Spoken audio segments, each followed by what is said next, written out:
Hello, everyone, and welcome. My name is Sharon Bonney. I'm the CEO for the Coalition on Adult Basic Education. And it's my pleasure to welcome you to our webinar today, Student Engagement and Online Learning.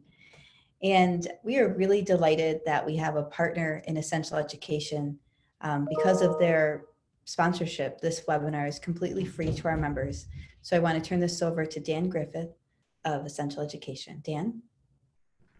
Thank you, Sharon. Hello, everybody. I hope you're doing great today on this Monday morning or afternoon, depending on where you are. We're thankful for the opportunity we have to sponsor these webinars as well, and we're really excited about this one on student engagement. One of the things that we've recently done is work extremely hard to make sure that our platforms are available on any device. And so if you happen to have an iPhone in your hand right now, this QR code at the bottom right of your screen, you can take your iPhone camera out and hover it over that QR code, and it'll bring up a lesson in our program. And you can see how it's formatted directly to cell phones, tablets, any device. We even have people using Xboxes and gaming devices on smart TVs to learn as well. If you could go back just one slide for me, Sharon. Oops, there we go. The other thing that I wanted to mention is we also have invested a great deal of money on being 508 compliant. So we have got tools like transcripts and closed captioning and screen reader capabilities so that you can meet the needs of any of your students with hearing, visual, or physical disabilities. If you'd like a copy of our VPAT, which explains all that, I'd be glad to send that to you as well. And then next slide. We also have put together a series of webinars. So we have a couple of live webinars this week on transitioning to distance learning. And by Thursday of this week, I believe we'll have a 6-part series of recorded webinars in place for distance learning and adult education that start at really kind of the basics of what type of technology you need, and then move all the way through to pretty advanced stuff in working with students and gathering data from reports and using that to customize instruction for each student or for a whole class. So with that, just one last thing I'd like to say is we really appreciate the way you're anchoring your students right now. This is a tough time for everybody. We recognize that not only are you going through a lot, but your students as well, and you're making a lot of sacrifices so that they can feel like they have direction and continuing to work on their studies. We'd like to give away 4 $50 gift cards to Amazon at the beginning of this webinar. And all you have to do to register is we have 2 set aside for people who are users of our program. So if you use an essential education program, just put in the chat window your program name and something that you like about Essential Education's programs. And we will pick 2 of them from the chat transcript at the end of this webinar and get you a gift card for that. And then we have 2 set aside for people who don't use our program. And all you need to do is put your program name and then put, I do not use Essential Ed yet. Make sure you get the yet in there. And we'll pick 2 names for that as well, and also give you 10 free seats in one of our programs to try something out. So we thank you very much, and we'll turn that back over to you, Sharon. Thank you so much, Dan. That's very, very generous of you. So thank you. So I'm just going to go to our next slide here, and I'm curious how many of you that are there in our audience are dealing with real challenges with COVID-19. The reason I ask is because COEB is committed to working with the legislatures to try to bring in funding. And as you're likely aware, we have our typical ask of about $692 million for the 2,000 plus programs that are federally funded under Workforce Innovation and Opportunity Act. But we also have 2 additional requests out there. One is for $1 billion to deal with the challenges of trying to get our students online and having the Wi-Fi access they need, as well as having the laptops that they need, as well as all the additional work that's going into just on-ramping and onboarding our classrooms. So we have an Advocacy April webinar tomorrow, and I would really encourage you to join us for that as we continue to push forward on the legislators And we actually do believe we'll be able to get some funding for the field, but we need everybody to help us do so. So I'm going to put into the chat box very shortly the link to join us for that webinar.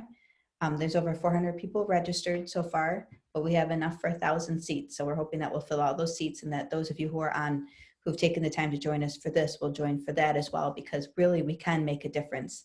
They do want to hear from us, the legislators do. So hopefully we'll be able to do that.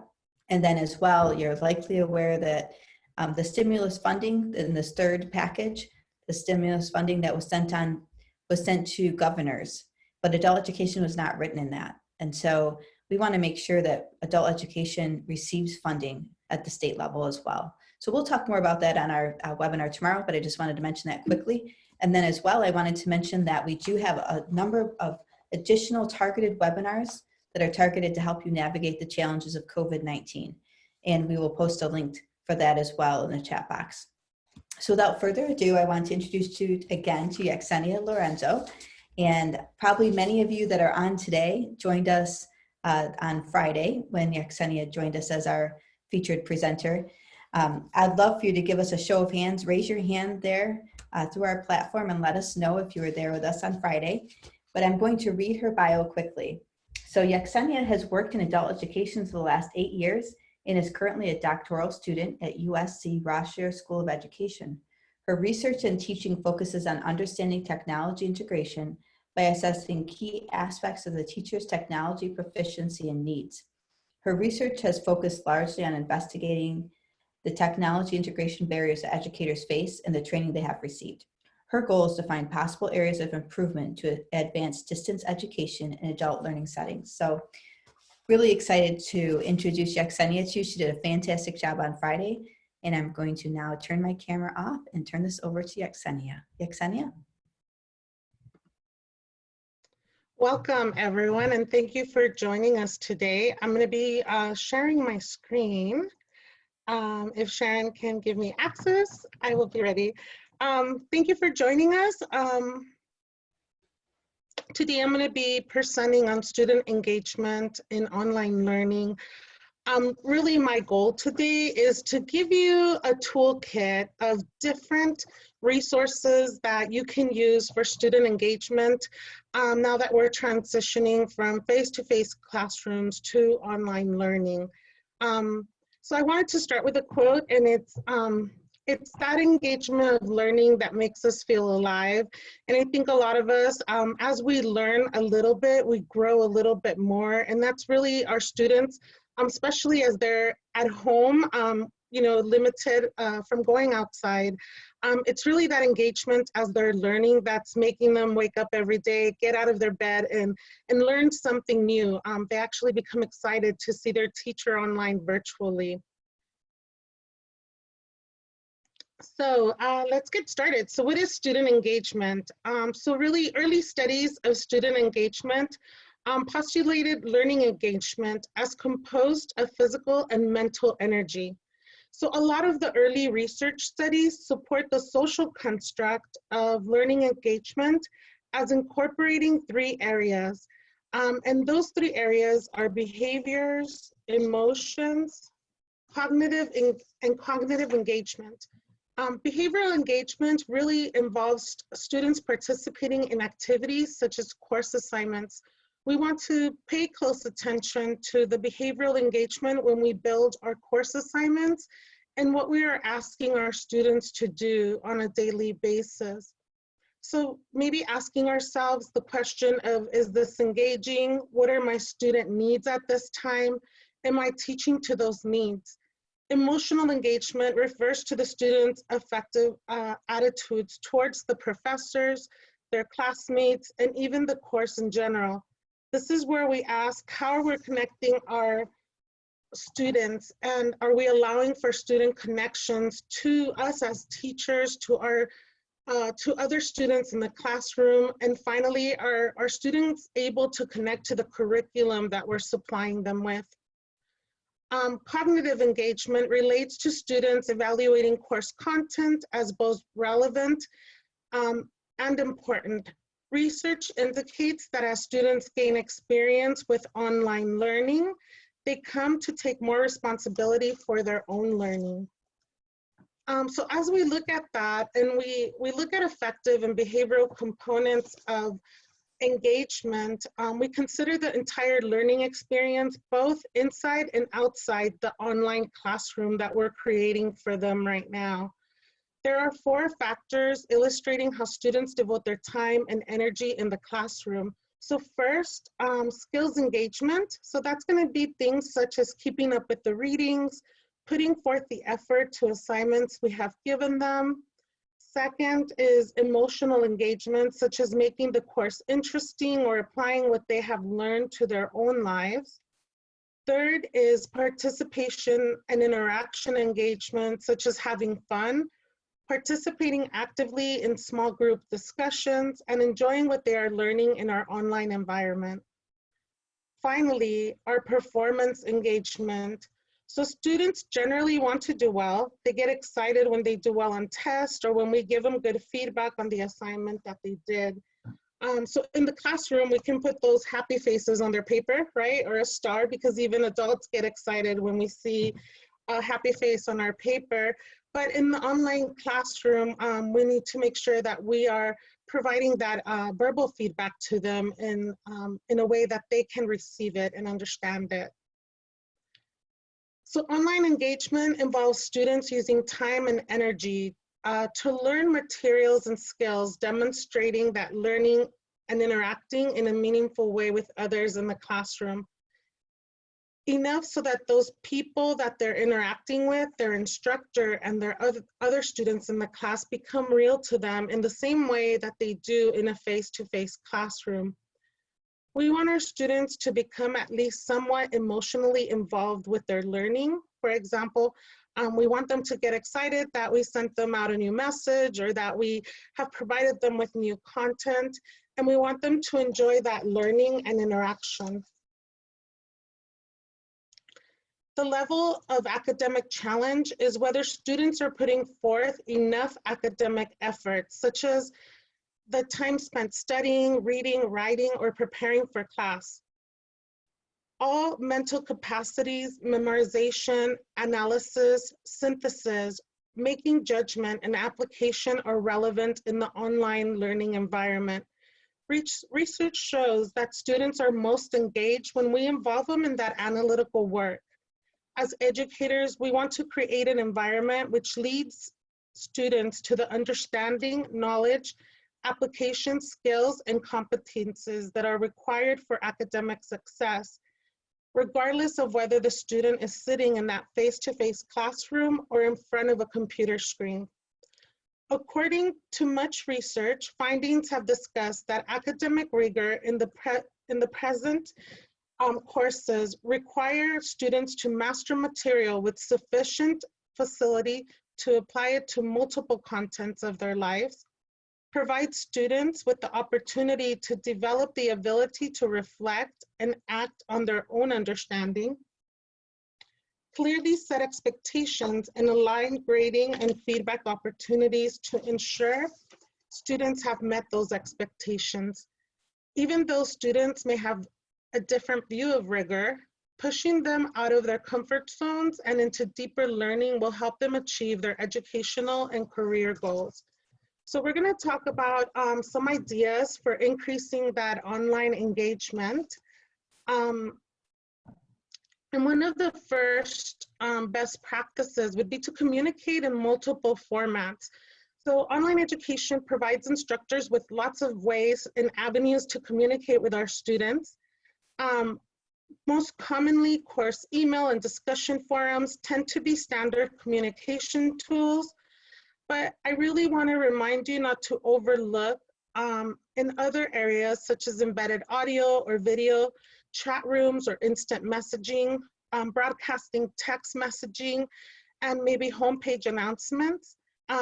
Maybe doing an explanatory screencast video. Those tend to be received really well by students and are increasingly easy and inexpensive to create.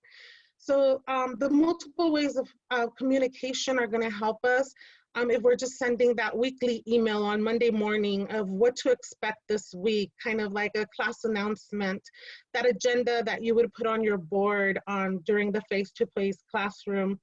My students really seem to love the video, a face-to-face, you know, just using your cell phone to record a 2-minute video of what they're gonna do this week. And then for some of our learning audiences, just sending an audio message. If you're doing like a texting application, you can also send an audio message, or really any type of message that you send to the students in different ways is going to be helpful for them to engage with their learning, or to kind of start that process where you know, they become to engage and get excited to get that Monday morning email from the professor. Some apps that we can use for that. One of the apps that I use that I really love is a Google group. So in email, you can create a Google group where you can set up all of your emails in one place. So you only have to type up one message and then it sends it out to all of the students. I know a lot of teachers are currently using Remind, and that's more of a texting app to text the students the message, to text a link out to your students. And these are some other tools that you may want to look at, such as Class Dojo, Simple Circle. WhatsApp is a really popular app that a lot of educators are also using right now, just to provide their students with a space where they can all get the same message and respond to each other. Even Twitter is another way to just kind of send out your course announcement. If a lot of your students use Twitter, or if you want to create a Twitter account just to use for communication purposes for your student. These are all just great resources to kind of get our communication out to our students. Another best practice is to provide active learning opportunities. So a common misconception about online learning is that students only sit in front of their computer. That might be true if the course is designed that way, but one way to engage online learners is to get them out of their chairs and to get them involved in active learning. One definition of active learning is also hands-on learning, which is not a suggestion here. Assign your online students to interview people working in the field, to otherwise bring their learning out into their community where they live. And not so much, you know, going to interview someone person to person, but also teaching our students that they can do interviews over the phone or over Zoom, utilizing other platforms to meet with others in their community. Also maybe trying to provide a case study, group projects, gathering and analyzing local data are just a few of the examples for active learning. So I wanted to review some tools that we can use for active learning and kind of connecting with our students. Some of these tools are going to be like Screencast, Screencastify, or Loom. Those are going to be connected to your Google accounts. You can use those to record your own video. You can use them to have your students record their video and send them to you if you're doing oral assessment. For group learning, Google Documents work really well, where you can have one question, one document, and have a group of students come in and build a story together, or build or work on an assignment together that you're giving them.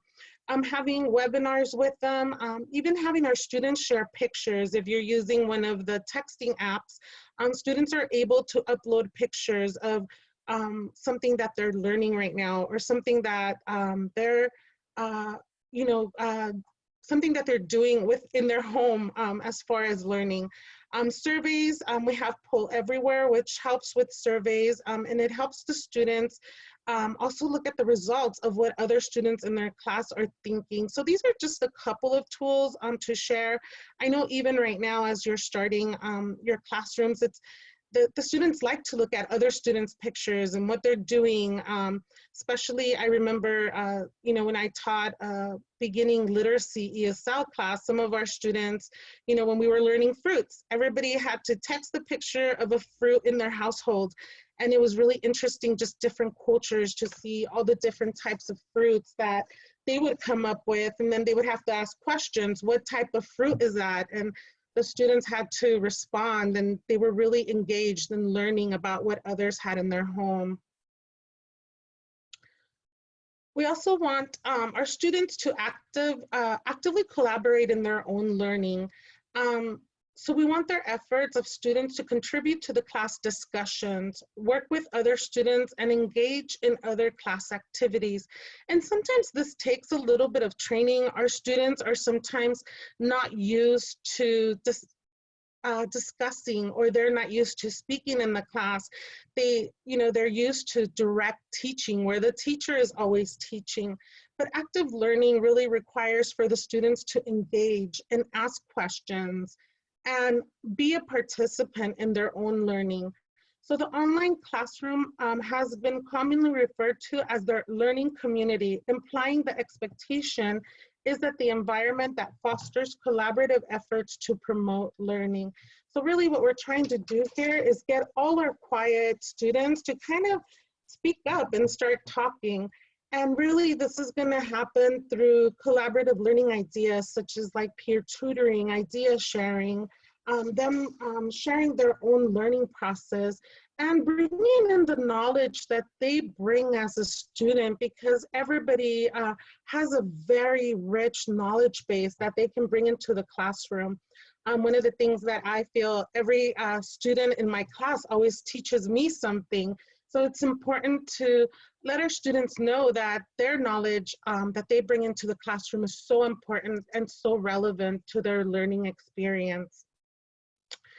And we can do this through some fun collaborative learning activities. Even for low-level learners, we can do picture cards, we can do word cards with definitions, dictation, sharing simple information about themselves. And these are some of the apps that you guys have probably heard about recently, or you've been utilizing in the past. Kahoot is one of the apps that you can use, or Quizlet, Brainscape. All of these will provide you with different opportunities for different levels of learners to engage in their own learning. And they really like it when we put, when they're engaging and they're kind of getting a little competitive with other students. Every time I give my students an assignment where they can be competitive, or they can get first place, it just becomes a little bit more engaging, and students really seem to love that connection and playing with other students. Another best practice is to really make our learning social. So many instructors are looking at social media as ways to spice up their courses and engage their students in learning. One of the things is consider adding a Twitter badge to your course homepage, and then utilizing the hashtag to push posts with course relevant content to your students. Utilizing social media platforms are not limited. If used effectively, we can help build a sense of classroom community among the students and between the students and the instructor. So just remember that all of these social media platforms also have a designated groups section, which means you can create a group within Facebook or Instagram or Twitter that only your students will see. And one of my favorite things to do, like especially with Facebook, when I have a group or a classroom that I have built into the Facebook group, I can send them live videos. You can put the links to your assignments. You can pretty much input. I've uploaded documents in there for my students. And the only individuals that will see that information are those individuals that are part of your group. So that kind of makes it fun, where they're able to reply. If Facebook or Instagram or Twitter are already tools that they're using, this makes it really easy for our students to they're already logged on, to just kind of connect to your classroom in that social media environment and be able to collect things that they need for their learning, such as a worksheet or a picture, and you ask a question and they have to respond in the comments. So I really enjoyed utilizing Facebook as one of my social media learning platforms, and it's really easy to use. I usually don't have to teach my students how to log on because they've already logged on to it. So don't forget, social media does really help in kind of spreading your lessons and spreading the word if your students are already using that platform. Another best practice is to gamify with badges and certificates. So there's many ways that you can add gamification elements to your online course without going the route of building a full game-based learning course from start to finish. As more intermediate step, consider adding badges to your course for recognizing student accomplishments along the way. Badges are a reward on a basis of achieving a particular competency, and it can be offered in a way that it can reward student performance and encourage them to continue engagement. One of the things, or for example, one of the first badges that I have, and usually when I use a learning management system that I'm using to teach my students or that I'm using for my classroom, the first badge that they receive is being able to log into the learning management system and being able to navigate through it. And then I just do a very simple quiz of where do you find the syllabus or where do you find the picture cards? And they answer, you know, very simple 5 questions, and they're able to gain a badge that says, you know, the learning platform, and they've accomplished that goal of just logging in. And then we can reward them for different things that they have learned or different things that they're learning. And this really helps them because they're able to see their growth as they go along and as they learn or as they earn more badges. So there's different badge apps that you can use. For example, Credly, Mozilla Open Badges, Badges for All. Most of your learning platforms, if you're learning any LMS system, they already have a badge system in place. So you can utilize the badge system that's already part of your learning management system, such as Moodle, Edmodo. You know, Blackboard has embedded badges. So Credly, the first application that I shared, Credly allows teachers to create badges and upload their own designs and give credit through their platform. Another one, Mozilla Open Badges can be used by any teacher, and you can create and issue badges that do not have to be tied to any specific platform. Credly would be more of opening an account versus Mozilla. You're creating your own badges and then sending those out to the students. For All Badges is an iOS app that works in conjunction with all rubrics. And then these badges would be more attached to rubric-based learning. Edmodo is a full social learning platform with teachers that mentor or that utilize badges for mentoring and are integrated into a platform. Class Badges is a more popular badging platform, and it allows teachers to easily award badges aligned with learning goals. So these are all just applications that would help you get started with giving your students badges or allowing them credit when they have mastered a competency that we're teaching within our course. Another best practice is to provide timely and useful feedback. And this really helps with student engagement, because feedback to students about their performance is extremely important in the effort to keep students engaged in their learning journey. Quick responses to discussion posts and email questions can help students track for the next assignment or activity. Our turnaround time on grading assessments can also have an impact on future student efforts. We really don't want our students to get too far ahead and we're behind on our grading. Students should never have to engage in the next assessment without receiving feedback on the first or previous assessment. Feedback that is detailed and positive in nature tends to be more effective than faint praise or unclear messages. So we want to let our students know exactly what they're doing right. And then that feedback can, we've discussed this in the beginning, just like our announcements can be done in different ways, our feedback can also be provided in different ways, such as written, audio, or video. And some of our learning management platforms already have that embedded in them, where we can do a really quick audio feedback message for our students, and they're able to hear their teacher provide that feedback for them. So I wanted to talk a little bit about student-teacher interaction.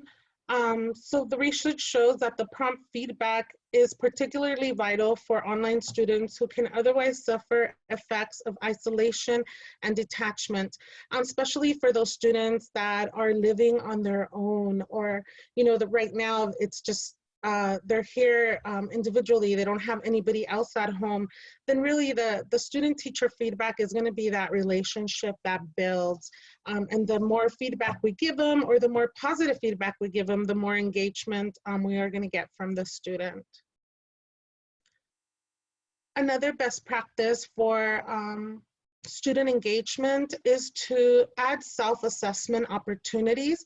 So provide them with opportunities that allow students to take more responsibility of their own learning, possibly grading their own discussion post, or providing input for their own grade. For course participation can be motivating and at times a humbling experience for them. One of the ways that we can do this is maybe by providing them with an e-portfolio or a learning plan that can be used to engage students to build their own personal learning plans while identifying their preferences in multiple assessment forms. So some of the ways that we can do this is by providing them with tools where they will be able to do their self-assessment, and maybe providing them with a rubric of how to grade their post online. And we can do this through some of these apps. So these are more of portfolio apps that we can have our students building their own learning portfolio and kind of start to see their learning progress as they build their portfolios. And these are just a couple of apps that you can use. For example, Seesaw is more of a learning journal, and it provides opportunities for students and teachers to think outside the box. Students can show their work and thought process in the real time by submitting videos of themselves working through a problem, snapping a picture of a paragraph they wrote and uploading it, or recording themselves reading a poem or an uploaded file demonstrating their learning. So it really encourages them to start building it, and it has teacher capacity where you can provide comments to your students as well. Another one is VoiceThread, and it's another app that has become really popular for the use of online classrooms. And this is a digital portfolio tool. It allows for both the teacher and the student to add work samples, and it can also add images or video from right within the app. So VoiceThread is also available through a phone app that our students can download through their phone. It accepts multiple file types, so students can upload documents and scan real time. There is an increased communication capacity that is built into the app, and then students can leave comments as well as their instructors. 3Ring is just another portfolio. It allows both for teachers and students to add work and comment. So these are just great apps if you wanted to upload worksheets for your students, or you want to share things where you can both work in the portfolio app together.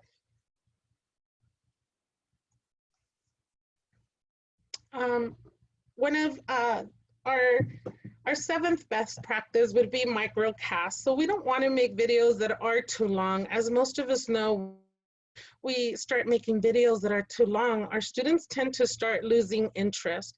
So Microcast is really a short podcast or a short little webinar, a short video that's no more than 5 minutes.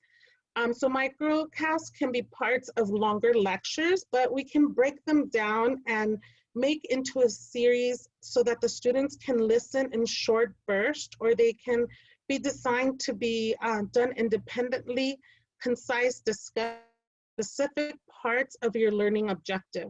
So many students today do their work while, while they're commuting or while they're doing other tasks at home.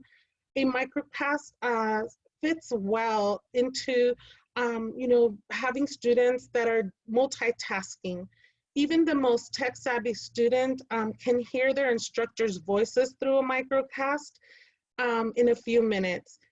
It is an educational equivalent setting of having you over the phone for them. So just providing those quick videos, either voice or videos that you've recorded of yourself, to kind of have that increased contact with them. But those short videos is really the scaffolding.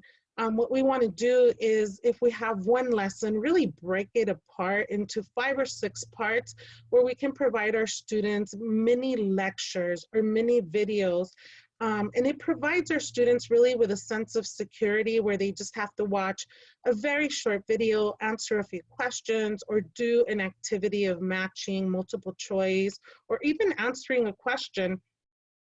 The microcasting is going to have that same effect of being in the classroom, except it's just done in very baby steps and small portions. It can energize students online to keep their level of engagement high, because they're doing one short activity at a time versus trying to sit in front of the computer for 30 to 40 minutes to complete one video and activity. So some of the things that I use for videos, or that I recommend for creating those short videos, would be Screencast. So these are going to be short videos, again, 5 minutes, that you can do with your PowerPoint or a worksheet that you have that you're trying to show your students. This is one of my favorite things to do, even for my face-to-face classroom. Sometimes I like putting the worksheet on my computer, and then screencasting it would be recording my worksheet as I go along the worksheet to show the students exactly what to fill out and what to do. So Screencastify is a great tool for just giving directions to your students and providing those short videos that they need. I love doing PowerPoint with voiceover. The PowerPoint with voiceover, you're basically building your PowerPoint and you're adding your voice behind it. So it's kind of like a presentation, whether you're doing content for a higher level student that, you know, you're teaching a history lesson, or you're teaching a social studies lesson, a math lesson. You would have your PowerPoint, and then you would add your voice in behind it. And you have that recording capacity of giving them a short content video that's very precise. Loom is another one that I love to use. It's just like Screencastify, so you're able to also utilize the same tool to record your screen while you're talking in the background. And the fastest tool that I have, or the fastest tool that I believe all educators have in their hand, is really their phone. Because their phone is going to allow, your phone can allow you to do so many things, from recording your voice to recording that 5-minute video of you discussing a specific topic. What we want to do is really enrich the experience of our students. And the way that we can do that is really to allow our students the experience to develop their computer skills, because a lot of our students are not used to learning online. They're used to our face-to-face classroom. So when technology is employed to foster a rich learning environment, meaningful experiences are creative that contribute to the person's growth and development. And that's teaching our students every step of the way, utilizing the platform that you are comfortable with, and allowing your students to connect to it and making it exciting for them.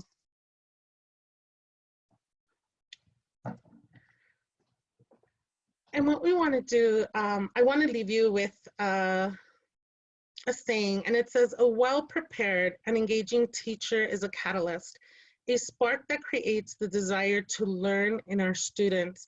So really, as we create our lessons, you know, we have to be the first ones that are excited and kind of create that spark, because we're learning the technology that we're utilizing as well. But we want to create that spark within our students, and that desire to learn and connect. And that's why today I just brought you a lot of tools that I wanted you know, to go over with you and kind of remind you that we've been utilizing these tools already, but we can expand on them to kind of allow our online classroom to grow and engage our students with. So at this moment, I'm gonna go ahead and take a look at our questions and see what questions we have so we can answer some of those questions that have come up throughout the presentation. So the first question that I see is, I teach adult ESL in family literacy. Students begin enthusiastically, but because of the high pressure challenges of getting their children digitally connected and constantly participating leads to high student dropout rate, do you have any quick doable strategies to use to encourage them to continue with their own? So really that's going to be building that family base or that community orientation that we want our students to have with other students in the classroom. We want them to be connected to you as an instructor and to the other students so they can continue to try and come to class, right? And it's really difficult right now because most of our parents are going through a lot, but our ESL literacy students, you know, they have that desire and that need to learn. So really, I think just finding the best way to get that information to them is gonna keep them connected, whether that's through social media or whether that's through just a texting app where you're sending out messages and following up with them. It is to our advantages to keep social media pages private or unlisted. You can keep the social media groups private where you only allow those students that are in your classroom to join that group. And that's really what I do. I keep my social media groups private, or you can unlist them and only allow those students. So the only people that will see your messages are the students in your classroom. Most of my students are on their phone. They don't have computers. Can you address the situation? Definitely. So all of the apps that I showed today are phone friendly. So I think for most of our teachers that have started to transition their classrooms online are utilizing apps like Remind or WhatsApp to connect to their students and being able to just send those links with the worksheet. I would upload the way that I would suggest to do this if you're going to be utilizing only phones is to provide your students with links. So that means uploading into your drive and then sharing a link with your students so they're able to access that curriculum. Are there badges for low literacy? When you create your badges, you're actually creating your own badges where you are the individual that is giving the badge the credit. So for example, for my low literacy ESL classes, what I've done in the past is they get a badge when they've mastered a specific topic like fruits and vegetables. And so the low literacy students would get a badge for you know, getting a good grade on their quiz where that they can show that they've mastered that skill that they're learning. Will you have access? Yes, we're going to be giving access to our presentation, so it's going to be posted on our website. So all of the apps that I mentioned are free. That was one of our questions. Do any of them have app? All of the apps that I mentioned are free. I wanted to make sure that the apps that I shared with you were completely free. So they are free, no cost to educators, and they're free for our students to access as well. Do you know if Canvas Learning Management includes badges? I am not a Canvas user, but I do believe that they do have that embedded. We would have to look up specifically at that learning database, but the other thing you can do is create them on one of the apps that I shared and then provide them through Canvas for your students. One of the things that I question is the relevance of some of this information with adult students. It seems that much of this is based on K-12. All of the strategies that I mentioned today is actually research-based for adult learners. So any of these strategies can be used in your adult learning classroom. What is the best way to send the videos with students with limited technology? Can they be sent through Remind? Yes, so the way that I always send all my videos and the easiest way to access them is I always put them into my drive, my Google Drive, and then I share the link. That way it doesn't take memory capacity. All the students have to do is click on the link and then access those videos on their phone. Yesenia, do you think it's important to discover and connect student goals and design the instructional content to meet their goals? And if so, do you have any strategies for doing this? Absolutely, and especially right now that we, we're going through, COVID-19, and a lot of our students, their goals have changed. So that's part of us, sending out surveys to our students. What is most relevant for them to learn right now? And that's something I think in most of our classes we're consistently questioning and asking our students. And that's going to be making sure that we keep up with our student needs. And I think Sharon wanted to share, we do have a webinar poll that we want our participants to do. So Sharon, do you want to go over the poll with them? Sure. So actually, I've launched the poll. We just want to know how you felt this webinar was in terms of exceeding your expectations, meeting your expectations, or not meeting your expectations. So just take a couple minutes here to fill that out. And I have to say, I felt like I learned so much, Yesenia. So thank you so much for your time today. You've done another excellent job for us. We really appreciate it.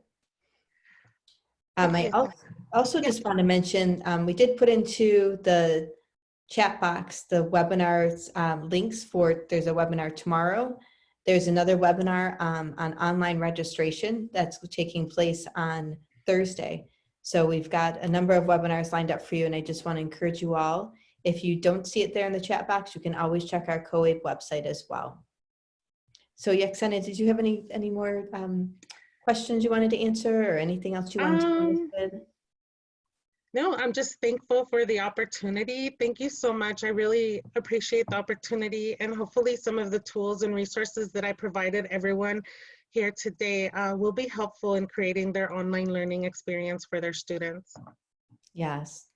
So thank you so much, Yesenia. Thank you to Essential Education for the sponsorship, and thank you to you, our viewers. We really appreciate your time, and we hope to see you tomorrow. Bye, everybody.